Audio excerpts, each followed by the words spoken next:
Shalom, selamat malam sahabat-sahabat konsep semuanya.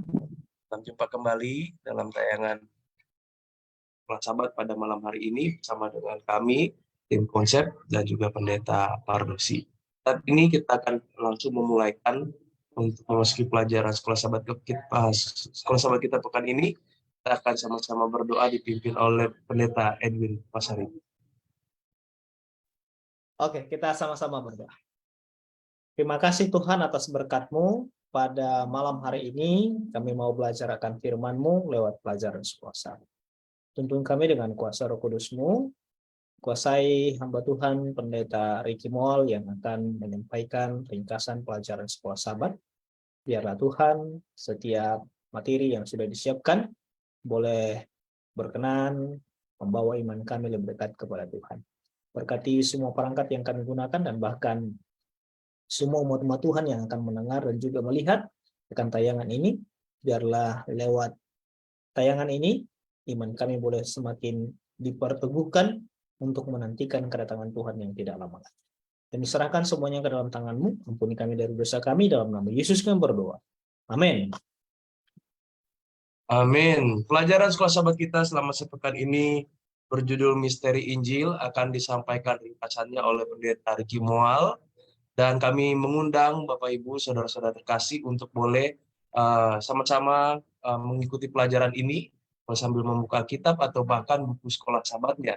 Dan juga jangan ragu, silakan menuliskan komentar ataupun pertanyaan bila mana Bapak Ibu mengikuti lewat Facebook ataupun YouTube. Pada pendeta Ricky Moal kami persilakan. Shalom, salam jumpa kembali kepada Bapak Ibu Saudara, sahabat konsep yang masih luangkan waktu untuk kita belajar sama-sama. Dan saat ini kita sudah sampai kepada pelajaran yang ke-6 dengan judul Misteri Injil. Saya permisi untuk share screen.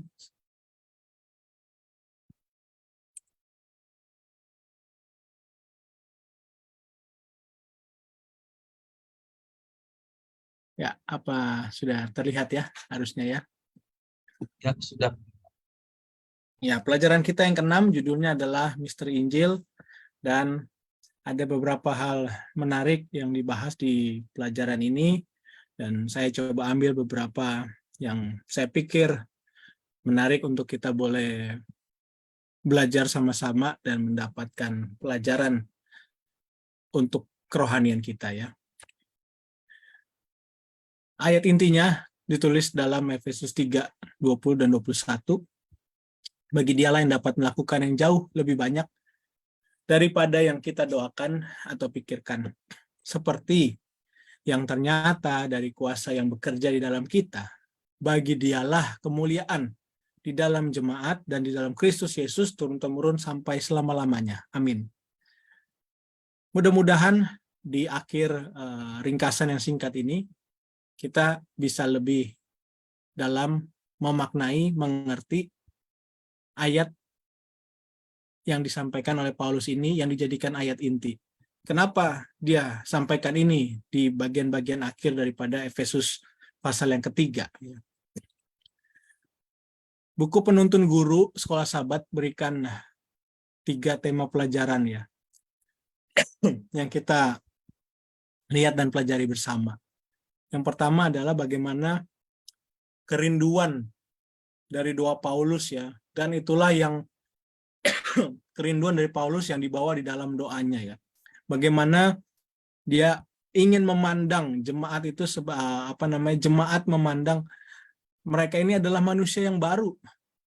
Terlebih juga khususnya orang-orang yang bukan Yahudi ya. Isu ini kita sudah bahas, saya pikir cukup banyak di pelajaran minggu lalu ya, di Efesus pasal yang kedua bagian yang akhir ya. Lalu ini juga mau ditekankan bahwa dimasukkannya bangsa-bangsa bukan Yahudi itulah misteri besar ya, dan karunia Allah bagi umat manusia. Ya, misteri besar itu adalah kabar tentang Injil, kebenaran tentang Yesus Kristus ya. Tapi dalam cerita ini juga inilah misteri besar dari dulu, bahwa semua orang itu bisa dapat dan diharapkan ya menerima karunia Allah karena keselamatan untuk semua umat manusia. Itulah misteri yang disampaikan kembali ya. Lalu yang ketiga adalah karena diterimanya orang-orang bukan Yahudi, itu sebabnya seluruh umat manusia termasuk dalam rencana keselamatan. Dan akhirnya ketika jemaat mengerti ini, bahwa kita semua adalah bagian dari rencana keselamatan itu, jemaat inilah akhirnya jadi tempat ya untuk menunjukkan bagaimana hikmat, kasih, kuasa, dan kemuliaan Allah. Kitalah jadi tempat untuk menunjukkan itu ya.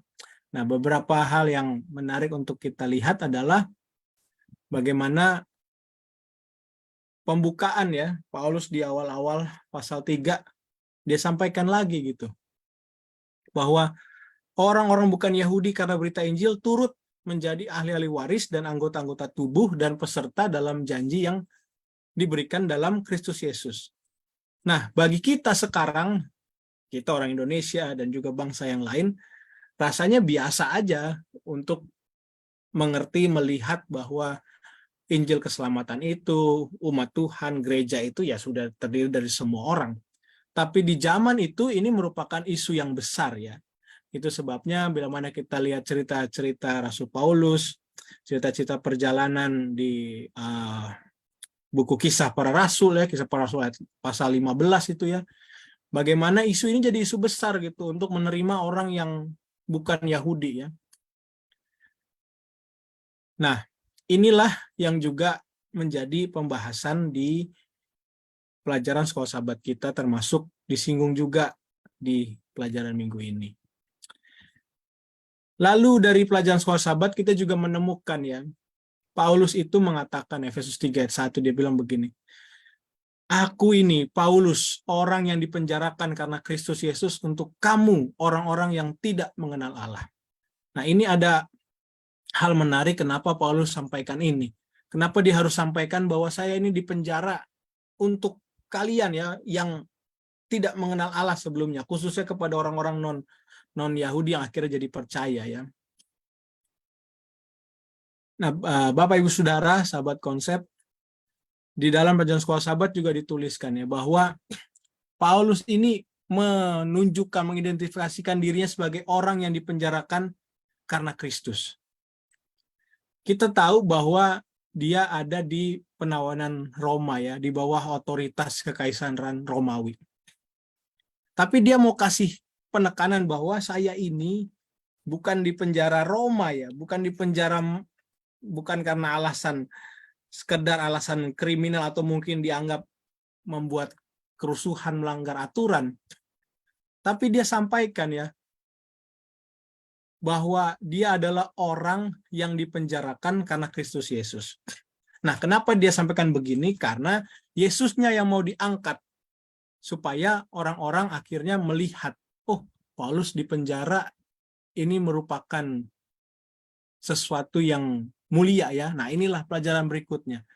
Paulus sampaikan bahwa kesesakanku adalah kemuliaanmu. Sedikit tentang penjara di waktu itu ya, yang Paulus rasakan ya.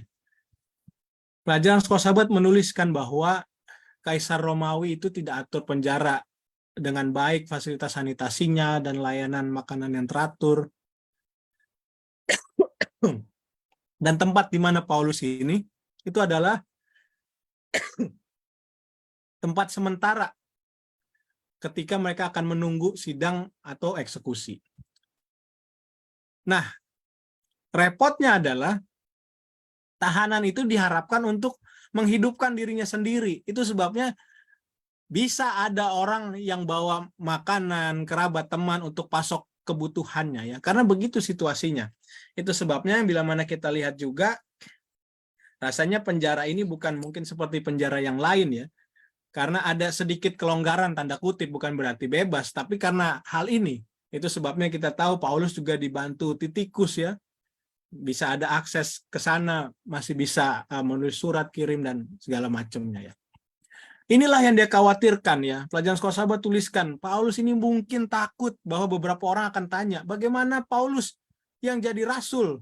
Kita tahu nanti kita lihat bagaimana Paulus nyatakan dirinya di awal-awal ya, rasul karena Tuhan ya, karena Yesus ya.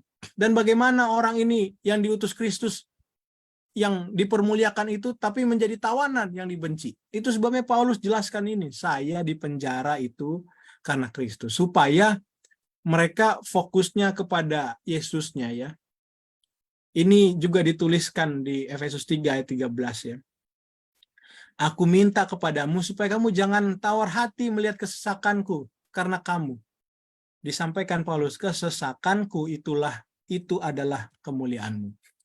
Beberapa hal yang perlu diperhatikan dari cerita Efesus pasal 3 bagian awal khususnya adalah bahwa bagian surat ini diberikan secara khusus kepada orang Kristen, orang percaya yang bukan Yahudi yang ada di jemaat Efesus. Lalu dia juga jelaskan bagaimana Paulus ini adalah penyelenggara kasih karunia Allah ya. Pelayanan kasih inilah Paulus secara khusus bilang, saya ini untuk kalian ya, untuk orang-orang yang tidak percaya, orang-orang non-Yahudi ya. Lalu Paulus juga sampaikan bahwa ini ada rahasia Kristus ya yang sangat perlu dipahami. Lalu berikutnya Paulus juga sampaikan bahwa pekabaran yang saya dapatkan ini tidak cuma saya aja gitu, karena dari lalu Roh Kudus Tuhan telah ungkapkan ya kepada rasul-rasul dan nabi-nabi. Nah, pelajaran sekolah sahabat juga sebutkan bahwa istilah nabi-nabi ini mengacu kepada karunia roh nubuat di gereja Kristen mula-mula ya. Lalu akhirnya Paulus bilanglah bahwa orang-orang bukan Yahudi karena berita Injil turut menjadi ahli waris dan anggota-anggota tubuh. Di pelajaran sekolah sahabat juga ada bagian yang menarik yang kita perlu lihat, adalah Paulus sendiri ternyata kita sadari ya, dia menunjukkan perkembangan pemahamannya ya. Kelihatan sekali bahwa di sisi ini Paulus juga ketika dia melayani, menasihatkan orang, dia semakin bertumbuh, semakin matang dalam imannya ya. Galatia 1 ayat 1 tunjukkan ya, Paulus bikin klaim ya, bahwa ialah rasul yang ditetapkan secara ilahi. Wah, luar biasa ya. Seperti tinggi dan mulia sekali gitu ya. Tapi berikut-berikutnya kita lihat, Paulus mengenalkan dirinya sebagai yang paling hina dari para rasul. Lalu di Korintus dia sebutkan, tidak layak saya disebut rasul. Lalu di Efesus 3 ayat 8 dia sebutkan yang paling hina dari semua orang kudus. Dan di 1 Timotius dia tunjukkan bahwa saya ini kepala atau yang paling buruk. Saya paling topnya lah dari orang-orang berdosa. Nah, di sini ada pelajaran rohani yang begitu baik yang saya pikir kita bisa ambil dari cerita pelayanan Paulus dan akhirnya perkembangan kerohaniannya. Kutipan dari buku Step to Christ ya. Semakin dekat engkau datang kepada Yesus, semakin banyak kesalahanmu yang akan terlihat oleh matamu sendiri.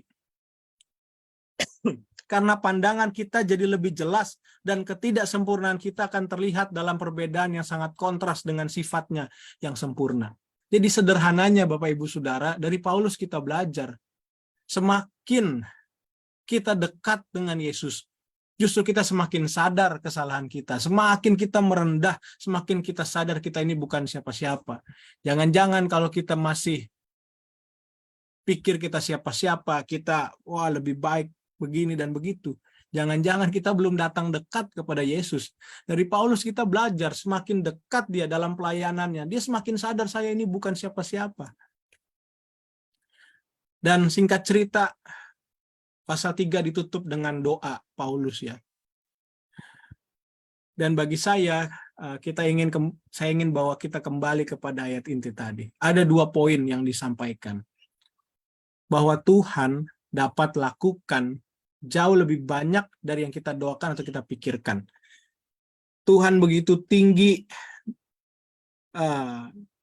dalam, luas, dan lebarnya kasihnya kita tidak bisa tahu ya. Itulah Tuhan kita yang begitu luar biasa. Ini Paulus sampaikan. Lalu yang kedua, Tuhan yang luar biasa tadi yang nggak bisa kita tahu, yang di luar pemikiran kita.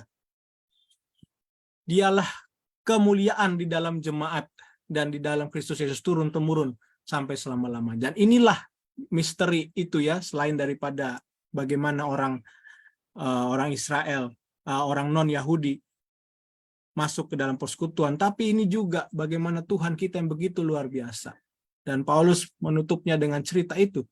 Dan saya pikir ini jadi penutup yang baik juga buat kita sebelum kita berdiskusi, menyadari betapa Tuhan kita begitu luar biasa dan Dia ada bersama-sama dengan kita. Kiranya Tuhan berkati kita semua.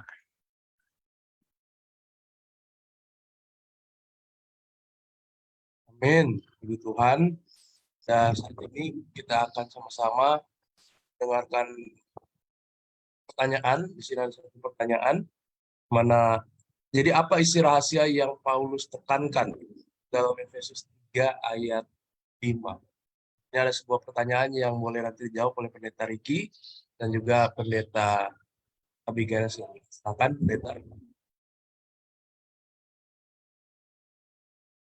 Bagaimana Pendeta? Sorry, mungkin boleh diulang. Ya, pertanyaannya apa isi rahasia yang Paulus tekankan? Ada rahasia Injil khususnya yang ditulis dalam Efesus 3 ayat 5. Oh, oke. Jadi dari sini tadi saya sekedar mengulangi saja apa yang sudah disampaikan tadi ya. Ini mungkin harusnya Efesus 3 ayat 4 itu ya, rahasia atau misteri daripada Injil Kristus itu ya. Kita tahu bahwa Yesus itulah pekabaran itu ya. Karena kalau kita lihat cerita di buku Kolose pasal yang pertama, ada juga itu, kalimat itu. Lalu bila mana kita lihat Roma 11 ayat 25 ya. Saya coba baca ya. Saudara-saudara, supaya kamu jangan menganggap dirimu pandai, aku mau agar kamu mengetahui rahasia ini ya. Rahasia tadi adalah tentang Kristus Yesus, dan ini adalah rahasia bagaimana ada orang yang akhirnya menjadi bagian dari umat Israel itu ya, maksudnya Israel rohani itu. Nah, di pelajaran sekolah sahabat, jelas disebutkan bahwa ini bicara juga tentang rahasia bagaimana orang-orang yang non-Yahudi ya, itu juga jadi bagian dalam keselamatan. Jadi saya pikir 2 poin ini adalah pelajaran yang perlu kita ingat dan perlu yang jadi penekanan pelajaran ini ya. Terima kasih. Baik, terima kasih Pendeta. Mungkin ada tambahan dari hamba Tuhan yang lain. Tadi saya sempat sebutkan Pendeta Abi, kami persilakan. Ya, jadi terima kasih untuk kesempatannya. Apa yang sudah disampaikan Pendeta Riki, saya pikir itu sudah cukup jelas dari ayat yang kita baca dalam Efesus pasal 3 dari ayat pertama sampai ayat yang ke-6 ya, bahwa Paulus ingin memberikan satu kekuatan, memberikan satu pengharapan dan juga satu pesan lah kepada orang-orang yang bukan Yahudi secara khusus ya, bahwa Kristus Yesus adalah juru selamat dan tidak perlu ragu, tidak perlu bimbang dengan keadaan Paulus yang telah dipenjara sekalipun. Paulus ingin menguatkan kepada mereka bahwa keselamatan pun itu menjadi bagian orang-orang Yahudi yang bukan Yahudi melalui Injil atau melalui kematian Yesus Kristus.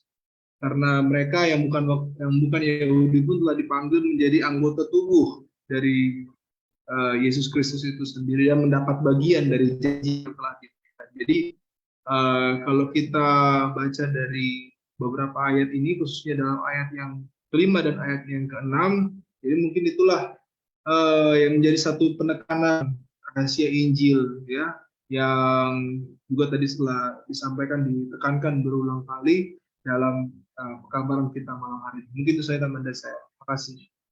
Baik, terima kasih Pendeta. Kita sekarang masuk dalam pertanyaan yang kedua. Ada pertanyaan dari Bapak Letus. Kami juga menyapa bagi para viewers. Ada Bapak Letus Tarung, juga ada Bapak Bogi Simaruk Mata.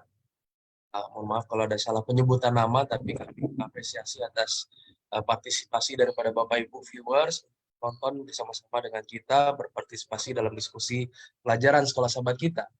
Saat ini ada sebuah pertanyaan disampaikan oleh Pak Letus, bagaimana jika karena semakin kita tahu kelemahan diri kita jadi semakin insecure untuk mengambil bagian dalam pekerjaan Tuhan, karena merasa tidak. Kami persilakan Pendeta Ricky Moal dan nanti Pendeta Dwi Cahyono akan merespon untuk pertanyaan ini. Ya, terima kasih untuk pertanyaannya. Saya pikir ini pertanyaan yang baik ya. Di satu sisi kita sadar kita punya kelemahan dan kekurangan, dan kalau lihat kutipan tadi, semakin dekat kita dengan Tuhan, semakin kita sadar kita ini punya kelemahan dan kekurangan, semakin jelas begitu ya. Nah, kalau sudah begitu kita sadar punya kekurangan, gimana kita, wah jadi insecure saya nih mau melayani nih karena saya punya banyak kekurangan. Bapak Ibu Saudara, kita boleh ingat cerita-cerita tokoh Alkitab ya. Selain Paulus, kita temukan cerita banyak sekali di dalam Perjanjian Lama. Ada cerita Musa, dan singkat cerita bagaimana cerita 12 rasul ya. Kalau kita mau pikir sanggup-sanggupan, bisa-bisaan, wah kayaknya enggak ada tuh yang apalagi rasul-rasul ya yang cocok dengan profil untuk melayani gitu. Dan bagaimana Musa juga, dia siapa ini? Saya nggak bisa bicara ya.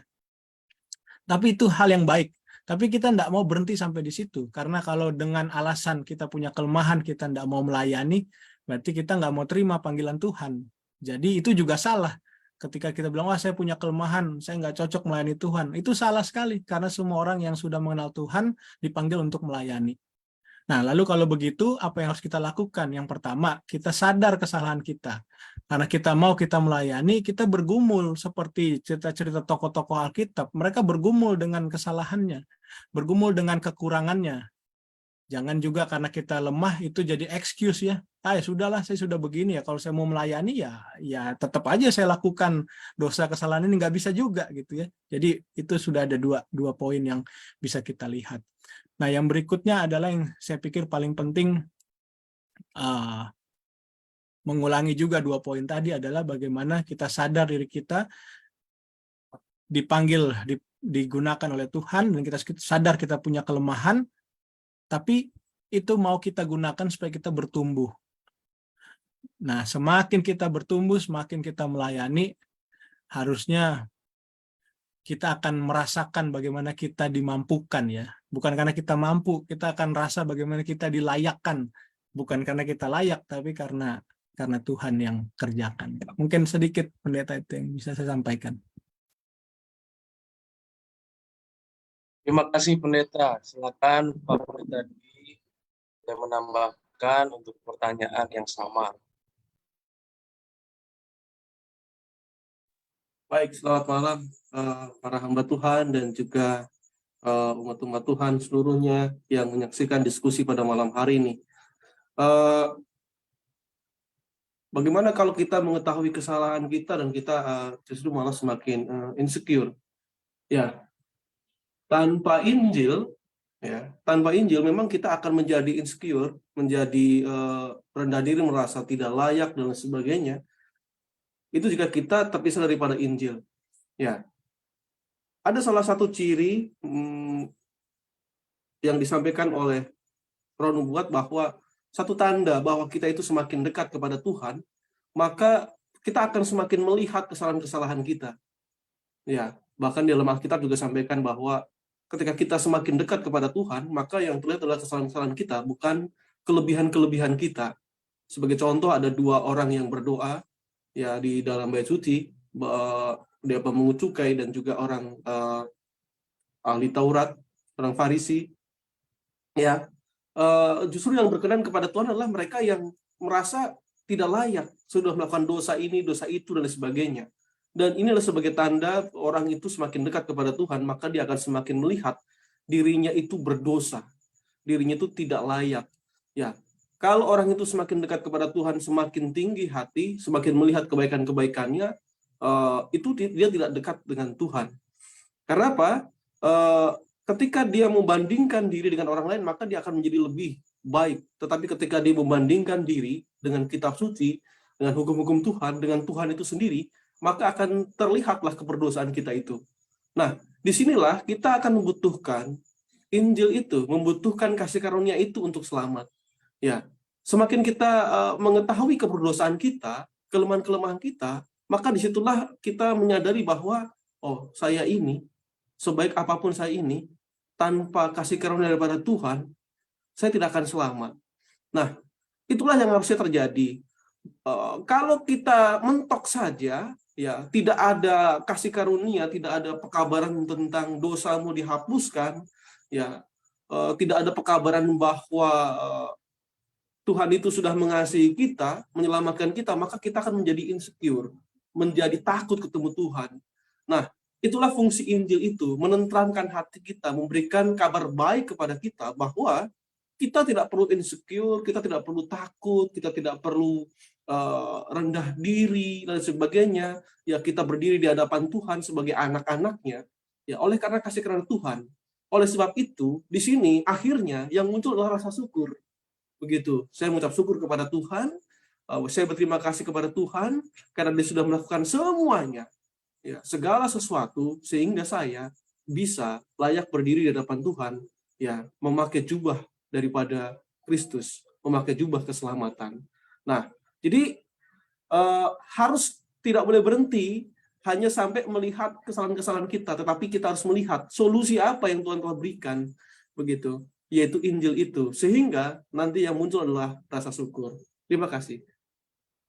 Baik, terima kasih untuk respon-respon yang telah disampaikan. Sebelum kita masuk ke pertanyaan ketiga, kita minta pendapat dari untuk dua pertanyaan pertama yang sudah masuk tadi. Pertanyaan pertama, apakah isi rahasia yang Paulus tekankan dalam Efesus 3 tadi? Kemudian, bagaimana jika karena kita semakin tahu kelemahan diri kita, kita semakin insecure untuk ambil bagian dalam pekerjaan Tuhan dan merasa tidak layak?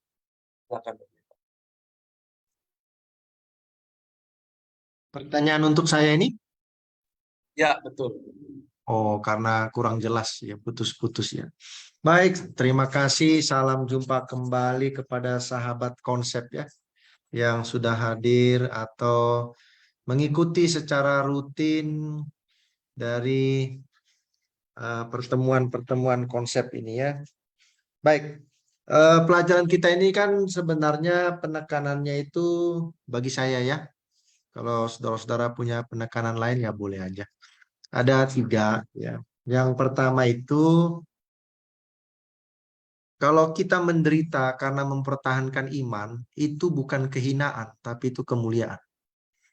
Tapi kalau kita menderita karena kebodohan, itulah kehinaan itu. Ya, jadi ada orang tuh menderita karena kebodohannya, tapi dibawa-bawa keimanannya. Bukan, itu memang kebodohan gitu. Tapi Paulus ini sedang mendorong umat-umat Tuhan supaya mereka itu kalau menderita karena Kristus, walaupun itu di mata dunia sebagai kehinaan, dalam konteks Paulus itu di penjara ya, tapi dalam konteks keimanan itu adalah sebuah kemuliaan. Itu yang pertama. Nah, yang kedua, kita harus mengerti bahwa Allah merencanakan semua ciptaannya ini menjadi satu keluarga. Karena memang dari dasarnya semua itu adalah satu keluarga. Karena nenek moyangnya sama, yaitu Adam dan Hawa.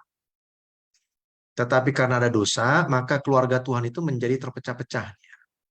Ya, dalam cerita Kejadian pasal yang ke-6 ada istilah anak manusia dan anak-anak Allah, betul ya? Nah, disitulah dia mulai terpecah. Nah, lalu akhirnya berkembang menjadi banyak lah sekarang. Tapi dengan datangnya salib, maka Tuhan mau menyatukan itu. Itulah misteri itu. Sehingga Yahudi, non-Yahudi sama-sama diberikan kesempatan menjadi ahli waris Tuhan. Ahli waris, pewaris kerajaan apa? Surga. Itulah misteri yang telah lama tersembunyi, yaitu untuk apa? Untuk menyatukan dunia. Nah, misteri itu atau misi Tuhan itu harus dibawa oleh gereja Tuhan, yaitu adalah tubuh Kristus. Ya, itu harus dibawa. Karena tidak bisa itu menjadi milik pribadi atau eksklusif kepada pribadi tertentu atau suku bangsa tertentu, tapi itu harus dibawa. Ya. Nah, itulah misi gereja, yaitu menyingkapkan apa? Menyingkapkan hikmat Allah. Ya, jadi setelah kita satu keluarga, Tuhan menjadi Bapa kita, Kristus menjadi kepala kita, kita semua sama-sama pewaris kerajaan sorga, maka misi itu, misi penyatuan itu harus dibawa kepada dunia. Sehingga yang lain pun akan disatukan dalam apa?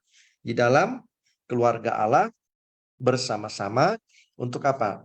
Untuk dibawa masuk dalam kerajaan sorga. Jadi dalam Efesus 3 yang kelima itu, yang pada zaman angkatan-angkatan dahulu tidak diberitakan kepada anak manusia, tetapi yang sekarang nyatakan dalam roh kepada rasul-rasul dan nabi-nabinya yang kudus. Ya, jadi ini sekarang diberitakan. Kalau dulu kan itu tertutup. Sekarang diberitakan bahwa keselamatan itu telah dibuka kepada yang bukan Yahudi, ya, sehingga boleh semuanya menjadi apa? Menjadi keluarga Allah. Nah, inilah ringkasan dari dua pertanyaan tadi yang saya bisa berikan untuk memberikan jawabannya. Terima kasih banyak. Baik, terima kasih, Sir. Untuk berikutnya kita masuk pertanyaan ketiga, yaitu apakah juga Kedua di kayaknya dalam belum hidup, dijawab Pendeta Jeremy. gimana? Yang kedua sepertinya Pendeta Pardosi lupa menjawab karena tadi masih pertanyaan pertama. Oke, baik. Tadi karena saya tangkap diringkaskan ya tadi sama Pendeta Pardosi ya. Bapak. Mungkin boleh, Sir, ada penekanan lebih lagi di pertanyaan yang kedua, yaitu ketika kita merasa kurang diri, melihat kekurangan diri kita, merasa insecure, jadi merasa tidak layak mau terlibat dalam pelayanan. Gimana responnya itu, Sir?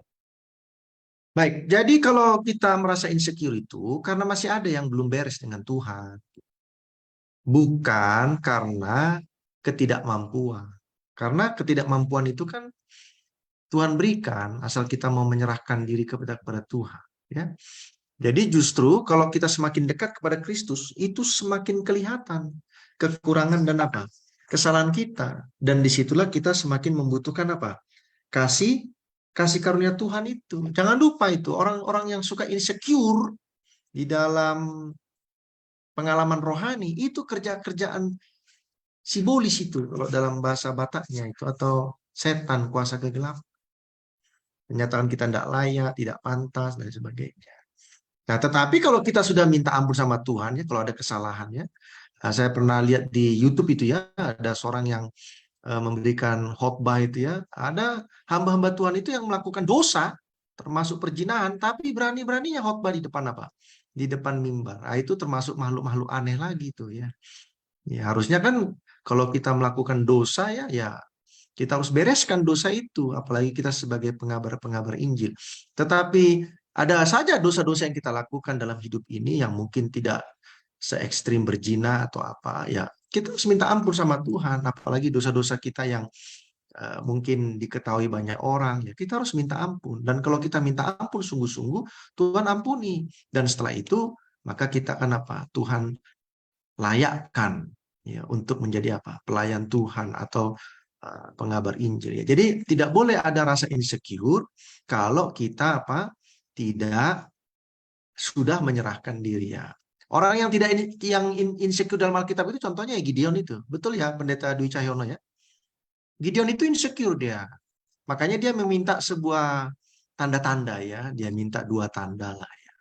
Untuk memastikan bahwa memang Tuhan itu memilih dia ya. Kenapa dia menjadi insecure? Karena dia kan sukunya, kaumnya yang paling kecil ya.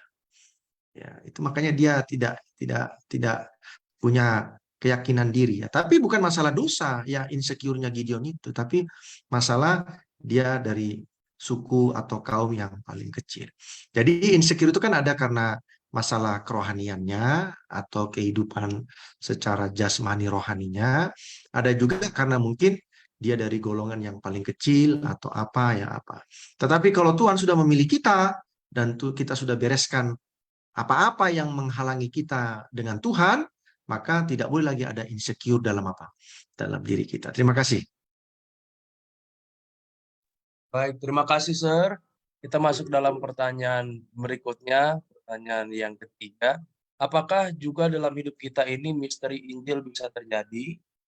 Sehingga ada orang yang kelihatan beragama, tetapi sesungguhnya bukanlah demikian.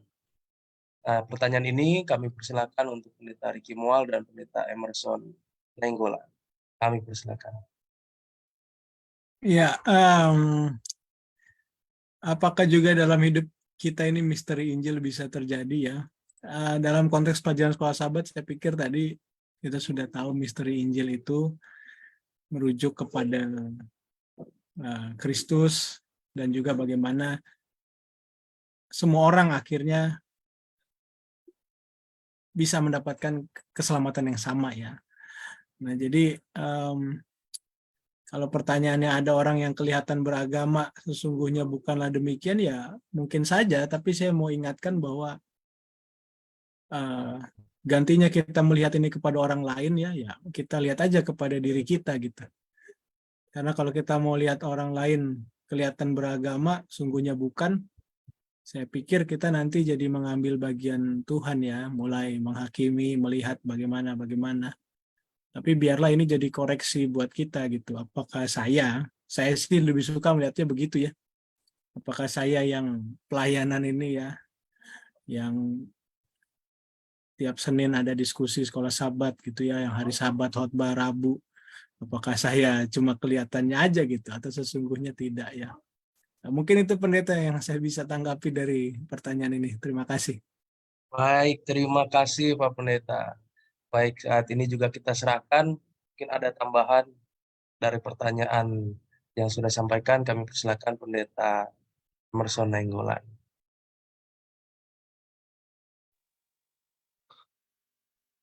Baik, selamat sore. Terima kasih untuk kesempatan yang dikasih melalui tanggapan pertanyaannya. Saya pikir apa yang disampaikan oleh Pendeta Ricky Moal tadi cukup jelas kalau berbicara tentang misteri Injil. Tapi memang arahnya harus benar dulu ya, harus benar. Kalau fokus pelajaran bukan kepada situasi yang kelihatan oleh mata, dalam arti kelayakan kita sepertinya layak atau tidak. Tapi kalaupun itu menjadi pertanyaan implikasi yang juga penting, ya seperti yang tadi sudah ditanggapi oleh Pendeta Ricky, mungkin bukan hanya sedikit, mungkin ya, mungkin. Kalau saya pun katakan mungkin bukan hanya sedikit, atau bahkan mungkin cukup banyak, ya bisa jadi. Jangankan di dunia kita yang semakin tidak kelihatan, Tuhan langsung mengintervensi seseorang yang sudah bersalah atau langsung bertindak kepada orang yang bersalah. Di zaman Alkitab saja yang Tuhan bisa dengan cepat menanggapi orang yang kelihatannya masih benar, itu ada, apalagi kita gitu ya, apalagi di zaman sekarang ini. Salah satu contoh mungkin, jangankan awam, salah satu nabi ya, nabi yang disogok, sebetulnya bukan ketika dia disogok dia sudah jatuh. Sebelum itu terjadi, dia sebetulnya sudah seorang nabi yang ditolak oleh Tuhan. Kutukilah bangsa Israel katanya, kutuki, nanti saya akan bayar apapun imbalannya, saya akan bayar. Sebetulnya sebelum itu terjadi, dia adalah seorang nabi yang sudah ditolak. Kenapa? Karena kalau kita baca tulisan hamba Tuhan, Nyonya White katakan, dia itu nabi yang mata uang gitu ya. Mata uang, yaitu Bileam. Ya.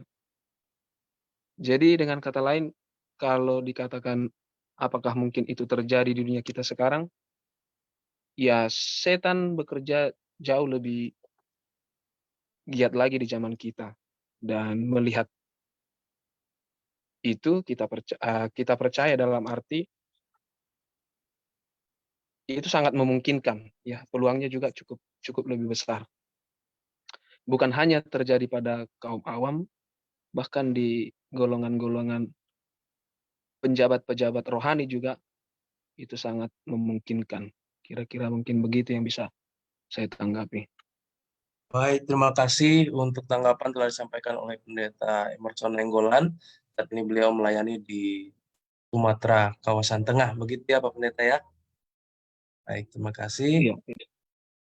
Saat ini kita serahkan kepada Sir Pardoksi untuk menanggapi pertanyaan yang sama, Sir.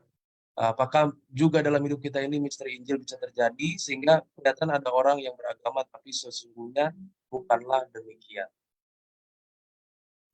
Baik, yang dimaksudkan Paulus itu tidak ada kaitannya dengan orang yang pura-pura Kristen atau apa, enggak ada kaitannya, tidak usah dikait-kaitkan ya. Karena yang dimaksudkan Paulus tentang misteri Injil itu adalah bagaimana orang yang bermusuhan itu bisa dipersatukan melalui salib.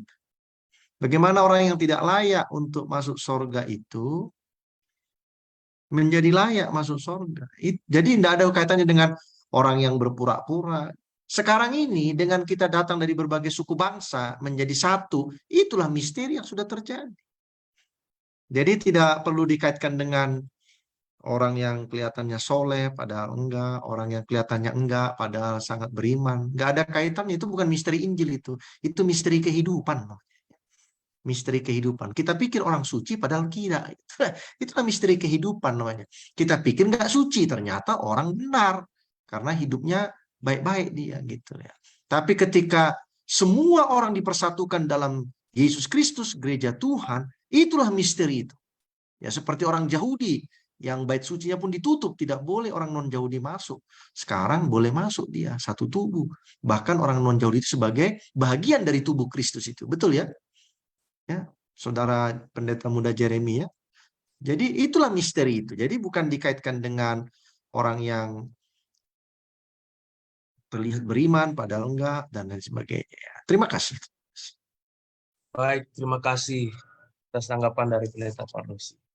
Saat ini kami persilakan mungkin ada dari hamba Tuhan Pak Pendeta yang hadir di Zoom ini mau menambahkan poin-poin penting dalam pelajaran sekolah sahabat kita. Kami persilakan, boleh langsung dibuka mic-nya.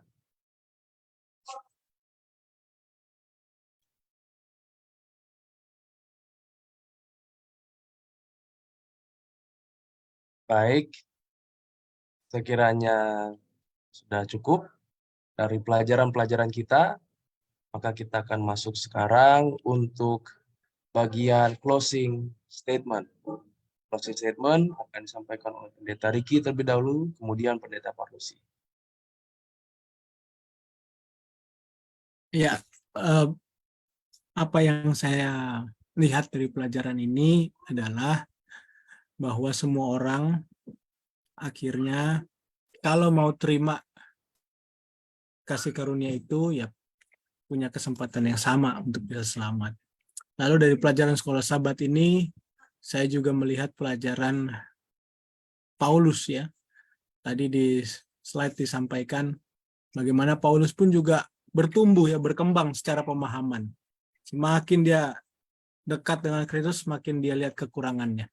Tapi kekurangannya bukan membuat dia lemah, tapi justru kekurangannya itu menjadi pemicu, jadi pengungkit supaya dia tetap setia melayani Tuhan ya.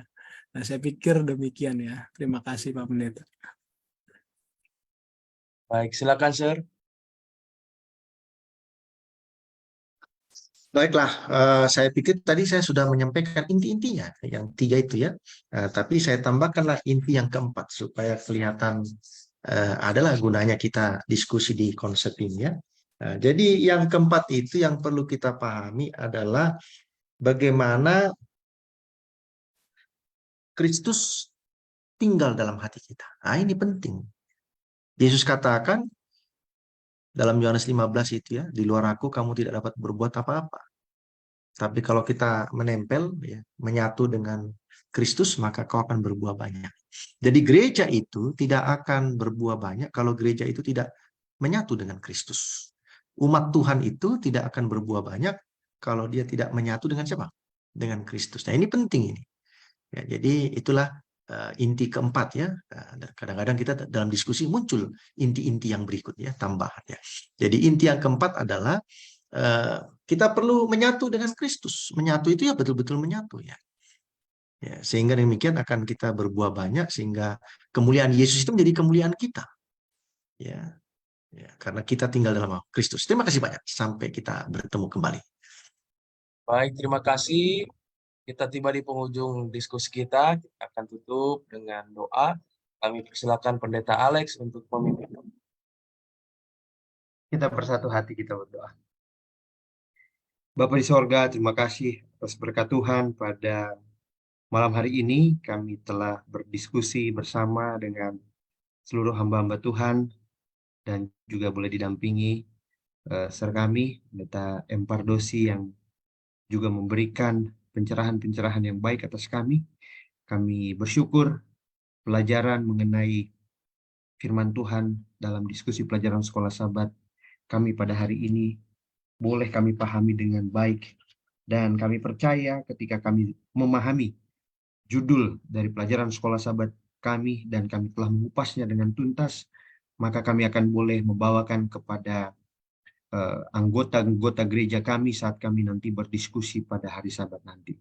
Kami percaya juga Tuhan, iman kami dipertumbuhkan di saat kami membuka firman Tuhan, dan kami mendapatkan mutiara yang baru untuk kami boleh imani sehingga kami boleh lebih dekat kepada Tuhan. Kami berdoa, biarlah seluruh sahabat-sahabat konsep yang boleh menghadiri dalam live streaming di Facebook, Kau akan boleh memberkati mereka di saat mereka dengan setia belajar firman Tuhan bersama dengan kami. Biarlah berkat yang sama juga menjadi bagian mereka di saat mereka boleh memahami firman Tuhan.